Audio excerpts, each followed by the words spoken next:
Buenas tardes compañeros, buenas tardes ingeniera. Mi posición se trata sobre los gases ideales. En la botella de plástico de un globo de la boquilla se procede a realizar el experimento. ¿Qué pasará al presionar la botella? Inicialmente las moléculas del aire chocan al interior y exterior del recipiente. Los impactos que proceden en una fuerza promedio por un envase de aire, como conocemos como la presión. Con el globo de la botella inicialmente la presión interna y externa es la misma que tenemos en la situación de equilibrio. Cuando presionamos la botella en la mano es una temperatura constante que disminuye también el volumen y la densidad.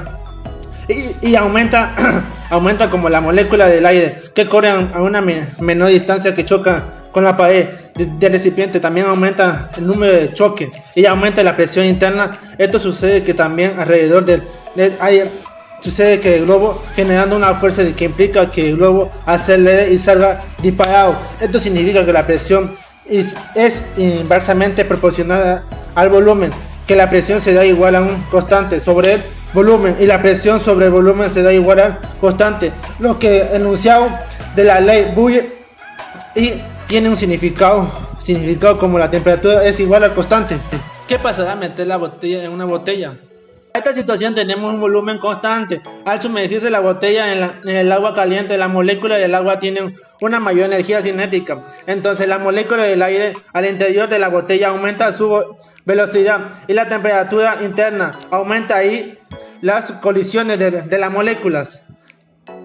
Y también tiene una presión interna, entonces es mayor que la interna, produciendo que así la fuerza sobre el globo hace que sea su aceleración y cambie su estado, que podemos reducir que la presión es directamente proporcional a la temperatura. En otras palabras, presión sobre temperatura no hace resultar un constante, y también podemos decir que la presión es igual a esa constante con la temperatura, lo que enunciado la ley Luzak y funciona cuando su volumen puede ser constante. Pasará que un papel dentro de la base. Ahí el globo al ingresar a su recipiente cambia su estado de movimiento, dando en esta situación el volumen es constante, que podemos notar que la presión es directamente proporcional, no solamente la temperatura, sino también el número de moléculas que existe dentro del contenido del recipiente.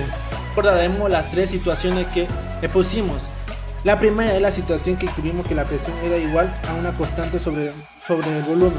La segunda, dibujimos que la presión era igual a una constante por la temperatura. La tercera, agregamos que la presión también era igual a una constante por la temperatura por el número molecular. Retornando a las tres situaciones que hicimos. La primera situación concluimos que la presión es igual a una constante sobre temperatura. La segunda dibujimos que la presión es igual a una constante por la temperatura. La tercera agregamos que la presión también es igual a una constante por la temperatura por el número molecular. Deducir que las tres situaciones, que es una presión igual a una constante sobre el número de moléculas por la temperatura dividido por el volumen. En otras palabras, que la presión por el volumen es directamente proporcional por el número de moléculas por la temperatura. Esto se le conoce como la ley de gases.